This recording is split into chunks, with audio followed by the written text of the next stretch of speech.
Starfleet Underground.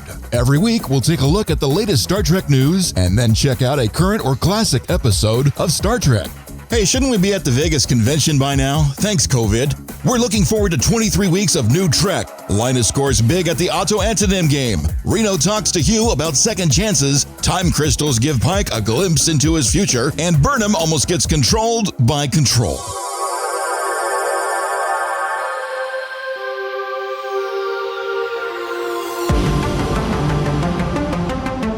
Hey, good morning, good afternoon, and good evening.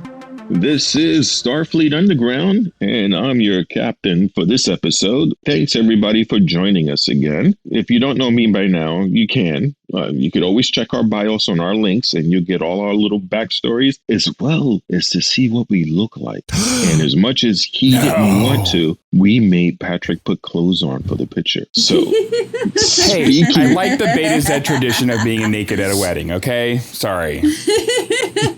I noticed that when I told you, don't let your dingle dangle on the ground. So that was one of the first things that we met. I can't help it. It's so close to the ground. Yeah, we've noticed that. It leaves a trail behind it like a snail when you walk through the corridors. So please watch that. There's Patrick. Go ahead, introduce yourself since they know about your dingle dangle. Mm-hmm. I'm Patrick. I'm number one on the ship. I'm the computer guy, and welcome. Thank you. And Heather. Hi, I'm Heather. I'm the science officer currently located in engineering and captain. One of the Tribbles accidentally hopped on that big red button we're not supposed to touch, and our guest is now floating in outer space. I don't think we're going to have a guest for today. I'm sorry. Oh, no. I'm blaming the Tribbles. We're going to have to send them to that planet where you controlled him, Heather? No, I swear I didn't tell them that. I didn't whisper it in their ear. She was whispering to the Tribbles earlier. I saw it. You controlled the guest. Well, there's no guest anymore. Patrick, see if you can raise Dr. Soong and let him know that we have another guest, that he's got to create an android body and wipe his memory that it happened. No one's supposed to know Dr. Soong's still alive. Yeah, well, okay. They'll bleep it out. Or those of you that heard, pretend you didn't hear. Now we have Rocky. What's up? What's up? What's up? What's up? Yeah, we're all here. And apparently, we had a time crystal, and we went back to the 80s where we had the bug people again. Speaking of which, our show is not sponsored by them. It's sponsored by Section 31. Which is what this show is brought to you by. And our ship is always has spare dilithium. So we're always pretty good on that. Did we get the order in for our Section 31 ship, Rocky? Are they going to send us one? Yeah, they said, don't call us, we'll call you. Oh, I was hoping. Any corrections? And they also said, you didn't see anything. You didn't know anything. We were never there. Oh, yeah. Did they do the little flash and wipe your brain? I don't remember. Oh, okay. I really think that's what happens, because I go into the galley to get something and I don't remember why I'm there. I think they keep freaking flashing me every time I go in there. That's them I don't remember. They get that thing from Men in Black. It's because you keep walking in on them in inopportune moments. I'm serious. One day I'm going to have to remember. We have any corrections this week from last? No. I've not received any notifications over the comm systems. What? No, nobody's complained about anything. We've been flawless the last couple of weeks. What? How cool. Now comes the part where we have the knife fight. So we're going to cue the dramatic TOS music. So we're going to have the news of the week. Who has news of the week this week? Me. I do. It looks like everybody. And Patrick does. we kind of all gravitated to the same story. Yeah, that was fun. Something about Star Trek and actually, you know so what? many weeks. Mine is different. I got another one that you guys don't have. Go ahead. Oh, you go ahead. Okay. So, Heather. Ooh. Well, in that case, Rocky could take the Discovery news, and my news is STLV should be going on right now. So if Star Trek Las Vegas was going on, we would be there at the moment. We would probably be podcasting from there or doing other fun stuff. It's actually next week. It's not next week. It was going to be this week. It's always it's always the very first week of August. So whatever last year 1st, it was this week. It's always August 1st. But Facebook Memory says, it was always the beginning of August. Always. Yeah, I would be sitting probably, what time is it right now? Yeah, I'd be on the way to sitting to the first panel because I think they don't start by now. Yeah, the first panel starts at like 11 a.m. Yeah, and then it goes until 6 p.m. So right now we're recovering from the Friday night because Friday night was like awesome. I was up at the Voodoo Lounge and like completely wasted, dancing with a bunch of people, and I don't even know how to dance. Well, that's obvious. I don't think anyone does. Oh, that's the good thing about alcohol. Alcohol makes you learn how to dance. Yeah, when I get a little toasty, I start. Hip hop's cool, but I don't like to dance to it. But when I'm wasted, I'm like Mr. Hip Hop. I'm sending a picture. Uh-oh. Because it is actually August 5th through the 9th is when the original date was for this year. Ooh. So, because I have next weekend off. Wait a minute. We're a podcast. Nobody can see what we're looking at. They can't see the picture you just sent. I sent it to you. I sent it to you over comms. Oh, okay. Just a sec. I'm looking. It's pretty. Yeah, it looks pretty accurate. I got to admit. And you used Google search to do it, so it's reputable. How many tabs do you have open at once? Oh my god. Oh my god, that's a lot of tabs. Why is Pornhub up here 3 times? Holy cow, dude. It is not. That's ancestry.com. Come on. He's right. It's not open 3 different times. Yeah. It's open 5 different times.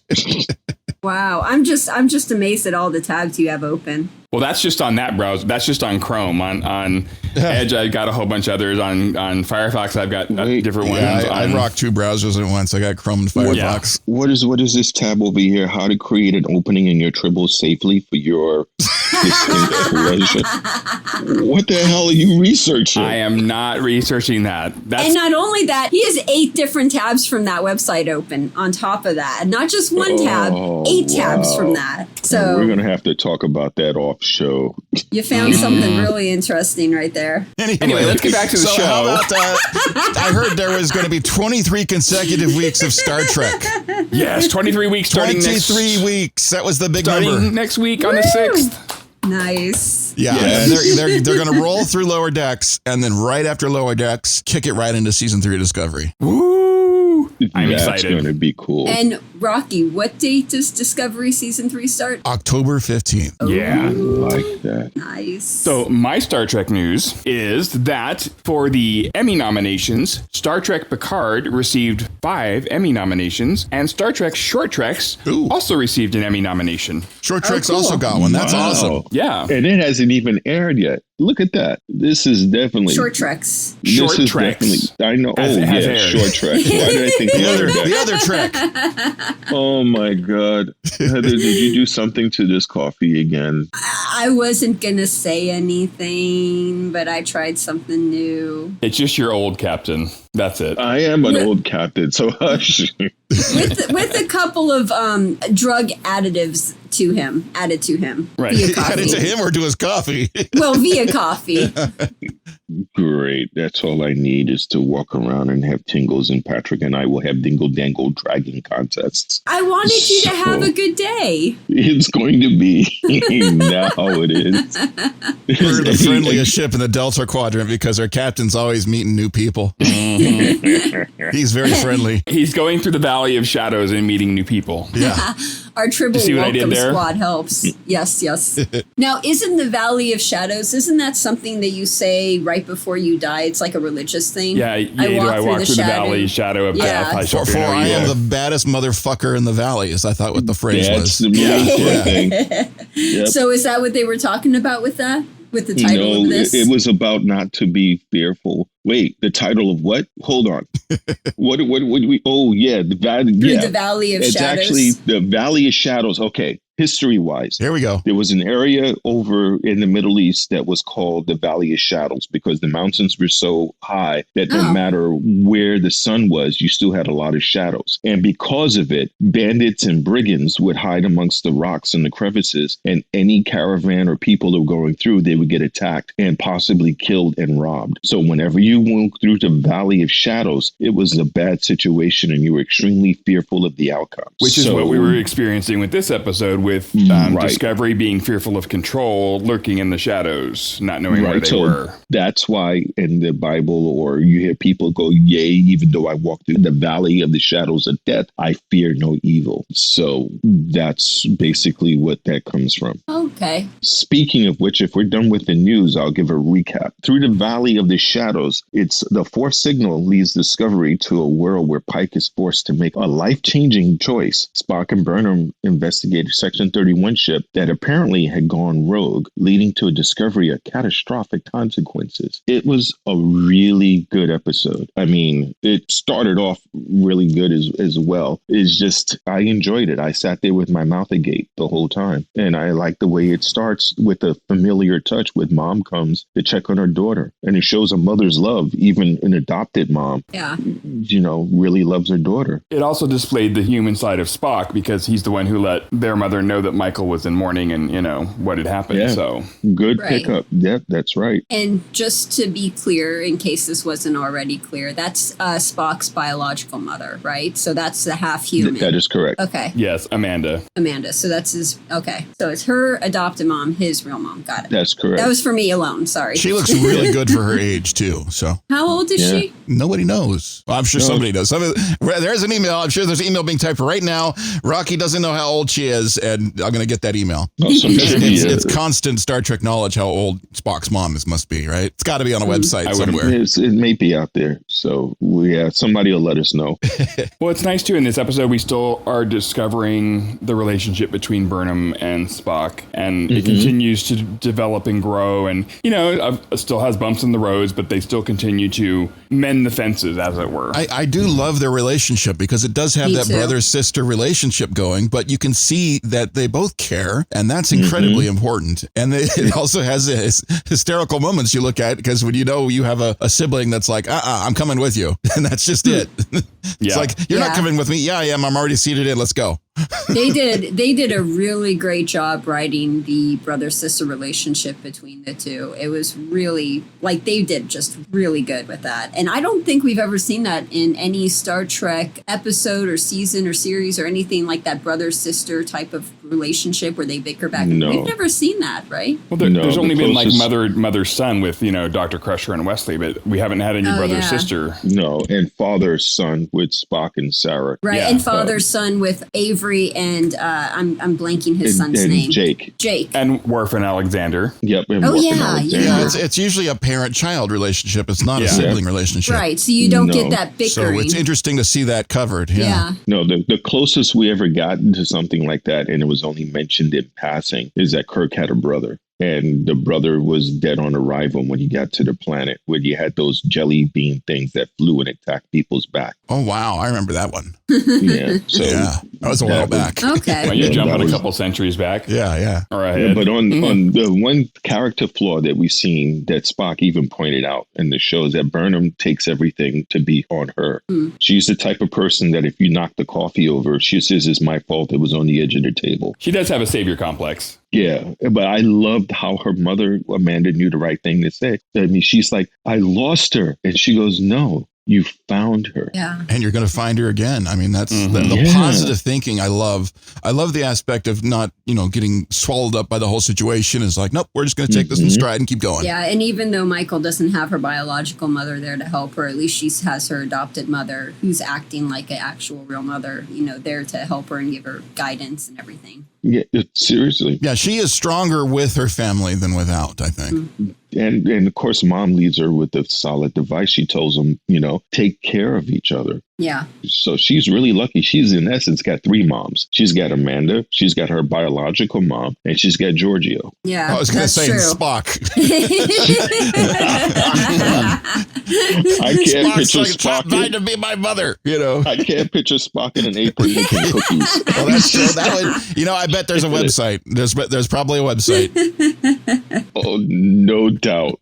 I really. So after that part where it's, the whole family conversation, Spock tells Michael that they found signal number 4 out of 7. And the number 4 signal is right where the Klingon planet Boreth is, where Ash's child lives. So that's something. That was wild. And by the way, there's a bunch of monks. Yeah. Vulcan L'Rell's child. Yeah, and Ash was freaking out. Ash is like, oh, hell no. Like, I planned on not going back there. We see the Red Angel leave the signal because we need a time crystal. And we find out that that's where the time crystals are hidden, is on Boreth with the monks. Yeah. Yeah. Well, I love the aspect of being pointed to where to go from the future. Do you trust the future pointing of where to go now? That aspect of why are we trusting the angel? Why are we trusting these signals? And we could sit here and argue about whether or not we're fighting control or the signals, or are they the same thing? Are they different? And I love that Burnham's like, well, speculating about it is unproductive. It's like, Yeah, I love that. I love what she did there. And that was so rude. Yeah, it was rude, Yeah, but it at the was. same time, it was like, it don't matter. Let's fucking just go. Yeah, well, Pike, I think he handled it really well because he didn't get upset. He didn't get mad. He was just like, I understand where you're coming from. I understand that you're going through a lot. But yep, I'm going to think about it. I think it's a good idea and we're going to go with it. Like, Pike just amazes me. He's an excellent captain. He really is. He listened to everything, and then he tempers the decision based on his instinct as a command officer and his own logic. And even though Burnham was trying to be logical, you could see she was still passionate on the thing. And he's like, yeah, that might be the best thing. Yeah. So They also, at this time, they're discovering that there's a rogue ship from Section 31. Section 31 that didn't check in on time, and Burnham wants to chase after it. But they're like, well, if we take Discovery after that rogue ship, Control We'll get it. has the option to get the sphere data. So we can't do that. That's just not the logical thing to do. So I like what they decided to do, though, where Michael and eventually Spock, they go off and they check out Control while Discovery and Pike go get the time crystal. I thought that was a good compromise. division of labor. Compromise, yeah. She definitely. But did you notice that how Michael handled the information on Tyler's having a son? I don't think many people would have been able to handle that well. It's like, I love you. We've slept together. We're perfect together. Oh, by the way, I have a son. Wait, what was that? Right? Like, imagine your boyfriend that you've been with for, I don't know, a year or two, all of a sudden be like, oh yeah, by the way, that's where my son is. Wait, you have with this woman, this Klingon woman that you just with, but yet she understood. She's like, she had like, I have to sit down for this shit, but I get it. Yeah, she's very understanding. I love that they both have this struggle that they have to carry both having things, but separately. So he's got his history with being Volk and having a child, and she's got the history and burden of dealing with the Red Angel and all of these things. So they have to keep some of these things to themselves, but they both struggle together, Yeah, it's a lot going on at once. They support each other. This episode, though, I could say made me a tremendous fan of Pike, because when they were talking to him about the crystal and what he had to go through, and it could be a danger and the monks could kill him, Pike was like, he didn't hesitate. He's like, yeah, okay, they might kill me, but we need to do this. And then when he gets down to the planet and he sees the monks and, they tell him the past, the present, and the future are equal, it all happens at once. Yeah. But then Tanavik, who we find out is L'Rell's and Volk's son, says the present is a veil between anticipation and horror. Lift the veil and madness may follow. He's warning Pike that if you take this time crystal, you may see something that you're not going to like, but if you take it, it's going to come true. Right. He's really determined. I love the vibe of this Klingon planet because it's not your typical Klingon planet. It's really, really like they are monks and very zen, and we're keeping the time and all that. And he says they enter with conviction always. They leave broken always. That's the thing, like time doesn't flow correctly on that planet, or at least with the time crystals, because when they dropped him off, he was a kid, and that was only a couple months ago, and now he's like this full-grown leader of the pack kind of thing. Yeah, if you're stuck on this planet, you become zen real fast, because it's the only way to deal with time sometimes. Seriously, it really showed the concept, and we can get into that a little bit later on in the show. We could even possibly dedicate an entire show to the follies of time and how malleable it is and all the theory behind it. But we don't have time. No, we don't have the time. Hey, Captain, I just found a time crystal. No, don't touch it. Don't do anything with that thing. But it's so shiny and pretty. I just can't help but touch it. Wear gloves before you touch it. Don't even, because that's yeah. So thank you everybody for joining us for this week's episode. Don't touch it. That's what's going to happen. About the two-parter, Such Sweet Sorrow. And was that why you kept trying to promote the next week's episode the week before? Yes. That's probably why. And remember, just don't have a great week. Make it so. Oh. Wait, what did you do with that crystal? You put time crystals in his coffee, didn't you? I did. I ground them up and I added a little pinch in there. No. Well, you know what? That's not good. I was going to say, when Pike takes the crystal from the planet, one thing that it reminded me of is, first off, that he's selfless and he knows that it shows strength of character and his commitment to Starfleet and to his crew. But it also proves the point that the needs of the many outweigh the needs of the one. So it's very Spock and Kirk in Wrath of Khan. It's very beautiful to see that that's the kind of character Pike is. I mean, it really does sell Pike to. I mean, if you don't like Pike already by now, you probably love the guy right this second, because and in future seconds and the seconds before, because the time crystal. But he sees what his future will bring, and he actually is told, you can change this, but you're gonna have to leave the crystal. He's like, no, I gotta get the crystal, and he sees what's coming. And he's going to go with it anyway, because he's not going to let the future dictate who he is. There was a bit of foreshadowing, too, because when he was walking into the temple, it looked like he was walking straight into hell. I mean, it looked like hell. That was the coolest planet on the planet. Yeah. I mean, in the universe, it had lava flowing at the same time, snow coming down. Right, and the jacket. Very cool. The jacket he was wearing with the Starfleet insignia, I was thinking, oh my God, so many people are going to be cosplaying that jacket in December for STLV. Seriously. That's probably true. Yeah. Mm-hmm. Well, I know anyone going to STLV in December isn't going to be wearing like a mirror universe for the women, That's so well, you do combo cosplay, so you wear the jacket on the outside and then you take the jacket off, and now you're in the mirror universe. But also, let's see also when we have the point where we had a chance to see Saru and his growth as being a captain, so to speak, when Burnham came up to him and said, like, I want to do this. And Saru was like, okay, that's solid. Go for it. Yeah. These little scenes in the show add so much to it. I mean, just this little scene with Saru saying, yeah, you go for it. Do it. I'm acting captain now. And yeah, I've considered it. Go for it. Take your shuttle, do your thing. It's the same thing with Reno and Stamets and Reno and Culber. Yeah. Another good set of scenes in there.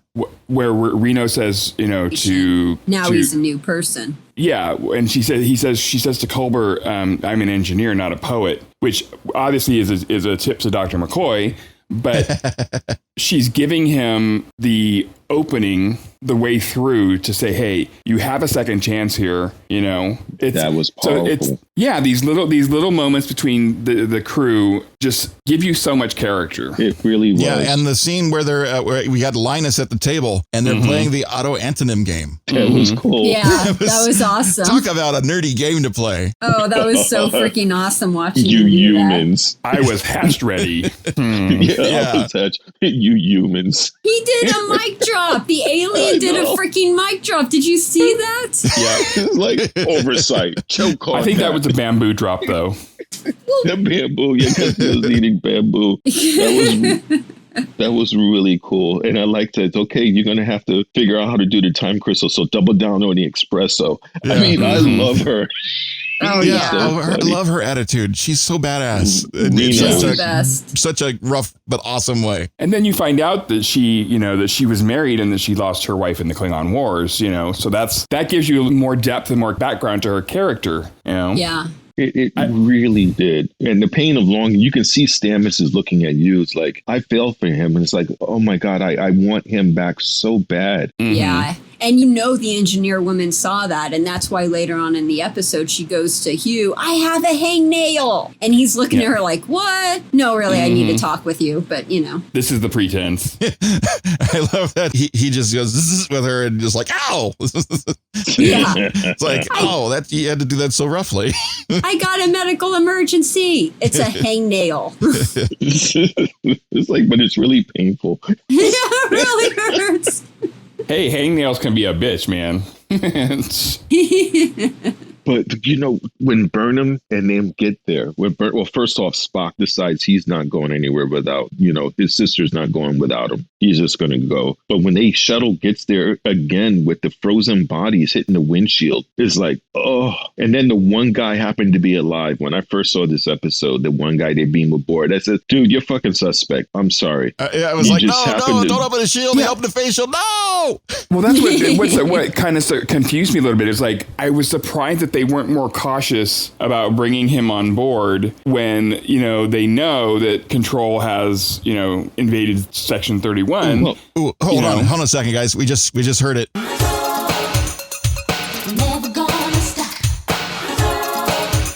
I've been waiting all episode to drop that theme song for that. Oh my God. Oh man. Control, that whole scene was about Control. I mean, all the things with Gant, it's about Control trying to be able to deceive the humans, and it's getting better at deceiving the humans. So everybody's suspect. It's like, Spock looked at first when he was first there. Spock looked like he was a little suspicious, but when Michael seemed like she knew him, Spock put that suspicion to the side. Yeah, and then she was falling for it. And then he's even like, I don't want to go back there. I know the only place to do it is on the bridge of that ship. I don't want to go back there. I mean, his story is, he basically got howled. Hal opened the airlock and sent them all outside. Mm-hmm. Yeah. He got airlocked. They airlocked the whole damn crew, that evil ship computer. But it was Control doing it. And in my notes, I kept... Ooh. She's playing with that time crystal. God, woman, I told you not to play with that time crystal. This is really fucking freaky. I just saw you walk into my quarters, put my coffee down and leave, and you're still on talking to me. What the hell? I guess I shouldn't have done those experiments with the time crystal earlier. I think it's starting to have an effect. Oh my God, Heather, I just realized a year ago I had this deja vu, and I'm looking right at you at the Star Trek convention, and it really freaked me out. It was you with the time crystals all along. Yep, that was me. Okay, I got to experiment on stuff. You should never be doing experiments on time crystals outside of a controlled environment. I thought this ship was... Sorry.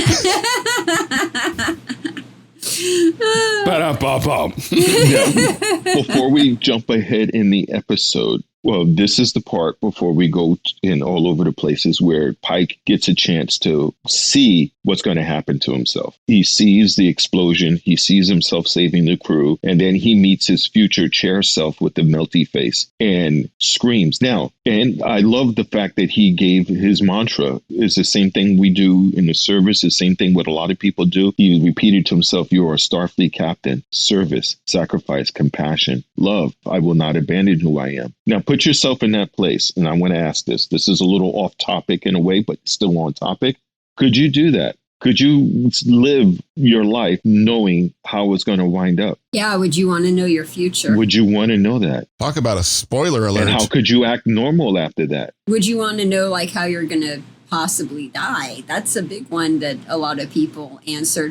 You see that in a lot of stories and a lot of books. Would you want to know how you die? I look at it like, you know what? It doesn't matter. I'm going to be the person I'm going to be because I got to do what I got to do. At the same time, you see aspects of this mentality thrown around the wrong way. You're like, I don't care about no virus. I ain't wearing no mask. And it's like, no, that's the wrong attitude. Mm-hmm. But if you apply it to life in general, it's like, no, I've got to do the things I want to do, the good things that I'm going to do for the right reasons, not because I'm being manipulated by a future that may be oncoming and looming. I'm not going to change necessarily what I am to reshape the future. Yeah, you got it. No matter what you think the outcome is going to be, you still have to try and live as best as you can. I mean, it may be difficult initially to follow that path, but after some time, I think it becomes much easier to still live your life knowing what the outcome's going to be. And possibly thinking that somehow you can change it. There's always that possibility because time is a stream. Maybe, it would be a rough thing. How about you, Heather? Well, if you knew your future, you would do everything you can to change it. Even if you tried not to, you would know stuff. What if it was a good future, though? What if it's a good future? Well, see, this is where you get into time things then, because what happened, everything you do to try to change it brings about the very end that you were trying to avoid. Yeah, that's true. What if the ending is because you knew your future? What if you would have had a different ending if you hadn't known your future? If you didn't know. So, and the fact that Pike was able to see all that and still pick and do it, that's why, Voke's son looked at him and he said, "I honor you, Captain." That was really, really high praise from a Klingon monk. And he knew what was going to happen, and he still made the decision to take the time crystal, and that shows what kind of character he is. The strength of character. I love the bigger side of Pike. If you look at the whole idea that, well, we know what's going to happen to Pike in the future, and he knows what's going to happen to himself in the future. But it's not about what's going to happen in the future.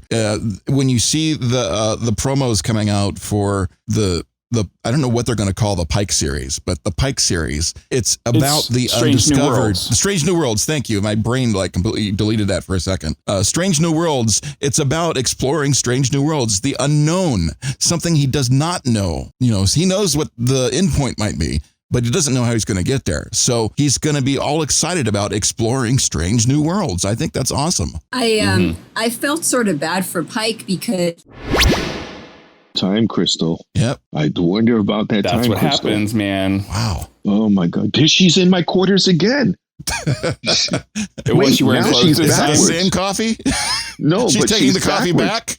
No, wait. She just put the cup down like 5 times, like in Stutter, and then she's wearing moonwalking clothes out of the room. Is she wearing clothes this time? Well, now that you say it, it's kind of transparent, but still, just what the hell? You notice Section 31 jumps into her room at night because she doesn't sleep in anything. So that's what I keep seeing her go in and out of my room like a disco thing. But it's wow. Okay, so hopefully she'll put that thing in a containment field or something so it doesn't happen. But one of the things which I kind of was disappointed with. Put that time crystal in the containment, Heather? Yes, I'm sorry. It's having some unexpected effects, and I'm trying to troubleshoot it. Yeah, you've been coming in and out of my room like 100 times already in the last 10 seconds. Is it always with coffee? Yeah. I do that way too much. Sometimes with and without clothes. Yeah, so it's been definitely interesting. Well, at least you're getting a good view. So it's still blurry because you keep walking in and out of yourself as you do it. So. Well, what I was saying before all that happened was Pike. Oh, come on. She did with the crystal again. Come on. That's funny. Oh, man. It's something going on with the crystal. Mm-hmm. I'm telling you. Wow. But while we're waiting for her to really lock that thing down in the containment, we could talk about the Hangnail incident when she says about name rhymes with poo. I thought that was funny. Poop. It's like, oh, wait, is she back? I'm back now. Okay, so you said Pike and then he disappeared. Yeah, yes. I'm really getting annoyed with this. I don't think I'm ever going to play with time crystals again. So, no, Pike was down there. He saw the time crystal. He saw his future. And then he goes back up on the ship. And as soon as he goes back on the ship, all of these Section 31 ships start attacking him. And I was thinking, oh my God, he's probably thinking in his head, shit, I didn't expect that to happen so fast. Like, I thought I would at least have, like, you know, a while before the ship. Before the shit hits the fan. Yeah, so I always thought it was curious because it was 30 ships for Section 31. It's like, well, where's the 31st ship at? Well, it's back with Michael. That's what Saru. That's what Saru said. Yeah, it was almost their entire fleet, but the other ship was with Spock and Burnham. Yeah, but it's like, is it really? Do they really have only 31 ships, or is that just kind of a number that jumped into my head because I'm thinking, 30, 31. Maybe they have like 50 ships somewhere, and they're just like 30s, like most of them. What was cool? We're going to go back with Colbert and with Reno. When she told him something, you can see it really affect Colbert when she says, people like us. Always find people like them. Mm-hmm. Yeah, you don't get you have a second chance. Don't screw it up. Yeah. And I thought that was really telling. And you can see. And again, what the hell with the eye? We have only thing. He's trying to stick Burnham in the eye. And it's like, and she's like, Spock, some help. And he's like, I'm on it. It's like, this thing is trying to kill me. Yeah, it went right to the eye. Of course, it was going to. By this time, we're like, of course, it's going for her eye. I mean, it wouldn't go for her like elbow or something. It's got to go right to the eye. I mean, your eye, it's soft tissue, so you know it's probably the easiest entry point for the nanoprobes. Yeah, closest to the brain. Yeah, that makes sense. So that makes sense. But Control really wanted Burnham, and it really, and again, that was really smart of Spock because hello, he's Spock. Science wins. Magnetized the floor. Yeah, he did. Yeah, that was like, why didn't they do that earlier? I mean, they got the mag boots all the time, so I guess magnetize the floor. Then they jump around, and we get back to the ship, and you can see the conflict that Pike went through because he looked really pensive. That's just incredible acting on his part. You can see what he saw. Yeah. Yeah. And Laurel asks him what happened, and he's like, that's just for me to know, Yeah, that was really cool. I mean, that's of course like the player thing to say anyway, but right. Yeah, it's between me and my fate, basically. Mm-hmm. It's like your son was there. You saw him. You talked to like, how can you talk to him? He was supposed to be a child, and he's like, he is where he needs to be. He was meant to be on Boreth. It's like, oh yeah, he gave me this little trinket. Yeah, I like the little the torchbearer, the insignia of the torchbearer. Yeah. So that, can you imagine you had a child for a split second and they're full grown adult already? Well, it's funny because it makes you think like, it's kind of like the butterfly effect, when the butterfly flaps its wings in Asia and you get a tsunami in the Pacific, it's cause and effect. So it's like, if they had never taken their son to Boreth, would Pike have ever been able to go there and get the time crystal? Ooh, good point. So it's like all these, it just makes you think about all these little things like, your actions can change the future. So well, all the little waves through the story of plot of Discovery. I mean, the big battle with the Klingons initially, and the things that were going internally with the Klingons with Volk, and Burnham intervenes, and what if this, what if that? You kind of like go, wow, what are the possibilities? And welcome back, Heather. I guess you will not be playing with time crystals anymore. Yeah, I went to the future, and I just have to say, never let me cook food because, in fact, there can be fire in space. I found that out. So don't, I saw the future. In the vacuum of space? Even in the vacuum of space, I can start a fire in the kitchen. What were you cooking? Okay.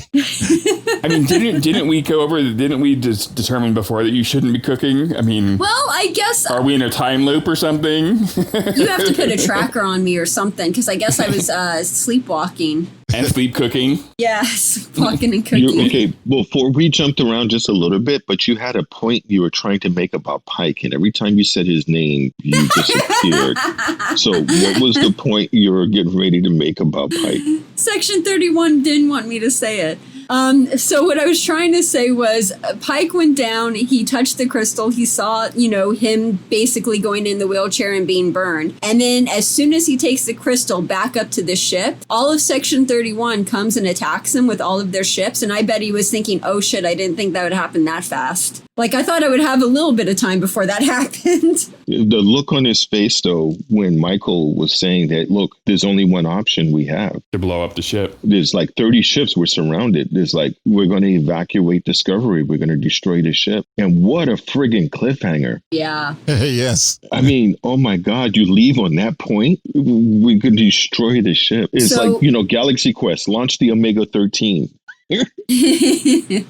Now, for them, in order to evacuate the ship, they have to wait for another ship to come in order to gather all those people, right? Negative. They're jumping to a certain... Well, they could take shuttle pods and escape pods, but they're jumping to a certain point and meeting the Enterprise. Oh. That's the plan. So they're not going to destroy there. They're going to make it jump and then destroy the ship, not destroy and then leave. No. They're not suicidal. They want to get off the ship before they destroy it, but they're like, we just got to destroy the ship because that's the only way we're going to get this damn computer core to go away and solve that problem of the equation. Right. But are they doing that there, or are they jumping somewhere else and then leaving the ship? They're jumping somewhere else. Okay. Yeah, they jump somewhere else and then they merge with the Enterprise and these walkways go across from both ships and then the crew evacuates. Hey, spoilers. Oh yeah, I'm damn time crystals made me jump ahead. Isn't it counterproductive to take your entire fleet of ships and chase after a ship that can jump space and time? Yeah. Yeah. But I would think that Section 31 control. Oh, I said it.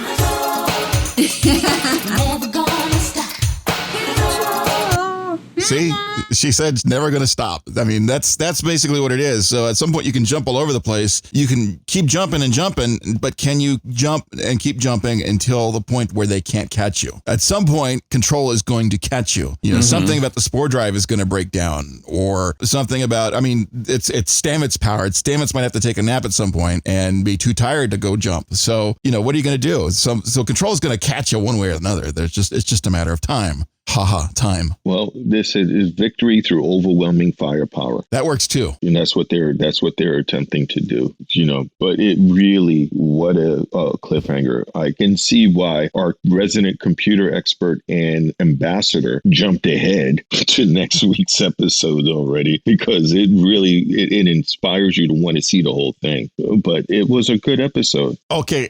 Computer expert stuff. I'm just curious. Did you guys like the solution to create a dummy system to get control to run into as a cage and isolate it there? Let's copy the virus to the thumb drive and pull it off my computer. No, I was looking at that and I was like, what the hell are they talking about? Like, what the... That's kind of what I was thinking too. You there she goes again. You would think that control would be smart enough to know that they're trying to, Well, control was playing them from the start because it already had the Gantt in play. So control was really manipulating them to think they were manipulating it. So, Nathan, what do you think about the whole cage in the computer? It implies that the artificial intelligence wouldn't be smart enough to figure that out. So it was a gamble, in my opinion. I don't think ideally that would be a viable solution, but they had to try something. Now, when they were in the ship and everyone was dead and it was an empty ship, I thought the Tribbles revolted. Like someone forgot to feed the Tribbles and the Tribbles got pissed. So they kicked everyone out of the airlock because, airlock, the swifter picker-upper. The good thing about airlock controls is they can't be physically operated by a Tribble. Yeah. Okay. Tribbles don't have hands. They can't just grab a handle. We would have many more. I see when the opposable thumbs were done. Well, I saw them jumping. I thought that might do something, but I'm glad they can't. I'm glad they can't do that. We would have many more airlock tragedies were Tribbles able to open airlock doors. Okay, Patrick, I have a new orders for you, to work order. All the airlock buttons, could you put a little plastic flip over covers on them so somebody can't just accidentally jump on one of them? I suppose. Like, I don't have enough to do, man. Yeah, we don't want to have them run by the touch screens. Yeah, so that would not be a good thing. And it looks like, once again, I see her walking in and out of my room without blurry clothes on. She's messed with that time crystal. We're going to be talking about our next week episode. It's a two-parter, so it's going to be a really big show. And it's a possibility that we're going to be having a guest. Who it is, you're going to have to tune in and see, but you're going to love him, especially if you're into the 12 Monkeys. That's all we're going to say about that. So Cool. we'll just leave it at that. You got to make sure you see who it is. So again, I just hope that Heather don't walk back and forth with time crystals and no clothes again. But we'll see how that is going to work out. Next week is a two-parter, so our homework is going to be doubled. It is Such Sweet Sorrow, parts 1 and 2. Part 1 of Such Sweet Sorrow is the Discovery's crucial mission does not go according to plan. Burnham realizes what ultimately must be done, and the crew prepares for a battle of a lifetime as Leland's control ships get even closer to them. And then part 2, the Discovery battles against control in a fight for the future with a little help from unexpected friends. Spock and Burnham discern vital new connections between the red signal, and that's how we're ended up. And then the following week, we have more stuff to watch. Woohoo! New Trek. It's going to be, if you're a Trek fan, this is definitely the season and the thing for it. So again, if you love us, follow us on all of our social media accounts. We're on the Twitters, Facebook, we're on Instagram. We have SoundCloud, if you listen to us on SoundCloud, as well as Apple Podcasts. You can always go to Siri, play the next episode of Starfleet Underground, and it will, or you can go Alexa, play the latest episode of Starfleet Underground. Or if you really want to take a look at us, look at the pictures on there before Heather goes and removes the one that she has. So I'm trying to do it right now. Uh-oh. There she again. What the hell with this time crystal thing? So wait, so that's what you do in my room when I'm not here. Okay, I'm going to have a talk with her. All right, thanks everybody. For any last words you got there, Pat? Nope, I'm going to verify our guest hopefully for next week, and then we are going to have a massive show next week. Can't wait. I'm very excited about that. How about you there, Rocky? Any last words while we're waiting for Heather's time crystal thing to calm down so she can come back and give her goodbyes as well? I'm trying to think if I have anything cool to say, but with the time crystals, I probably already said it. Yeah, she's back in time to say goodbye. Goodbye. Goodbye. Say goodbye. Say goodnight, Gracie.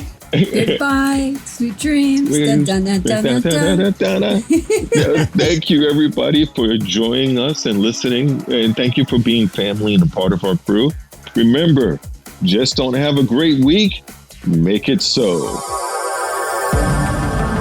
Starfleet Underground, beaming into a podcast feed near you. Log on to our website at starfleetunderground.com and send your comments and questions to thecollective@starfleetunderground.com. Follow us on Twitter at StarfleetUnderG and on Facebook and Instagram, we're Starfleet Underground.